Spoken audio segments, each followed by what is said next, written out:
Emin Ağalarov Azərbaycanlı iş adamlarına külli miqdarda atıb və proses davam edir. Söhbət Stibris layihəsindən gedir, dəyərli izləyicilər. Ağalarovun qalan borcları, amma verməkdən imtina etdiyi məbləğin həzmi artıq 650 milyon dolları aşıb.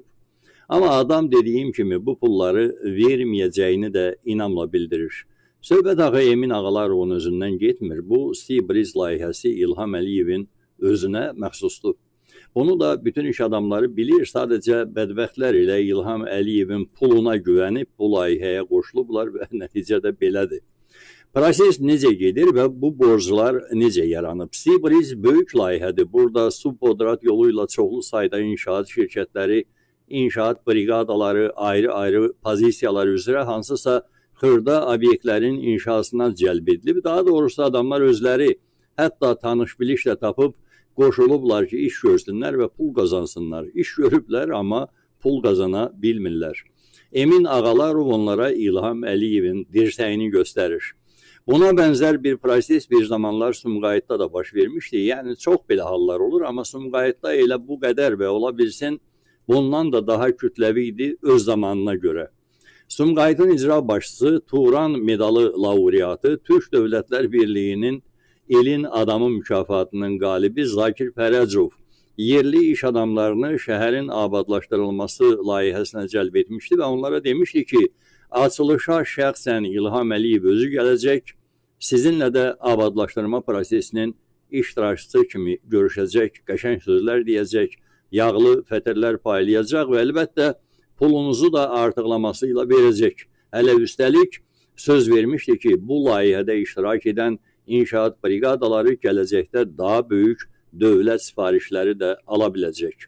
Adamlar da hərəsi bir tərəfdən qondu bu şəhər abadlıq layihəsinin üstünə, xərc çəkdilər, qan tərə batdılar, xeyli pul və material sərf etdilər. Axırda Zakir Fərəcov da onlara İlham Əliyevin dirsəyini göstərdi.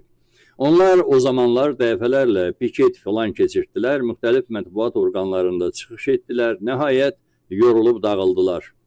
Siz o həmin materialların pulunu yəni sizə verməyiblər ki? Yox, verməyiblər. Biz işə başlayanda 2016-cı ilin martından başlamışıq işə. İşə başlayanda bizə dedilər ki, beh verdilər. Yəni işə hamımıza hissə işə başlayın deyə. Arada maliyyədə problem yarandı. Dedilər ki, bəs verəcəyik, narahat olmayın. Sonra biz iş saxladıq. Sumqayıt İcra Hakimiyyəti Memarı Şöbəsinin rəisi Fəzail Hüseynov gəldi. Çağırdı bizi, yığdı ki, bu prezident əhəmiyyətli işdir, sentyabrda açılış olacaq, siz narahat olmayın və bu malları verin, materialları verin, sizin bütün problemlərinizi biz həll edəcəyik. Sonra da məlum oldu ki, hamısı boş şeylərdir. Yəni, prezident gəldi, açılış oldu, 27-si, infəkli getdik pulumuzu almağa, bizi heç qapıya qoymadılar. Yəni, bizi heç adam yerinə saymadılar, belə deyək. Xox gəldilər, qorxuzdular, polislə, oraya, bura. Yəni, bizim haqqımızı yeyiblər. Sumqayıt İcra Hakimiyyəti başda olmaqla. Sumqayıt İcra Hakimiyyəti orqanlarının işçiləri. Dəfələrlə qəbulunda olmuşuq. Çətinliklə də olsa. Qəbul vaxtı. Özü deyib ki, bəli, sizin pulunuz məndədir, mən verəcəm. Sadəcə onun imkanım yoxdur.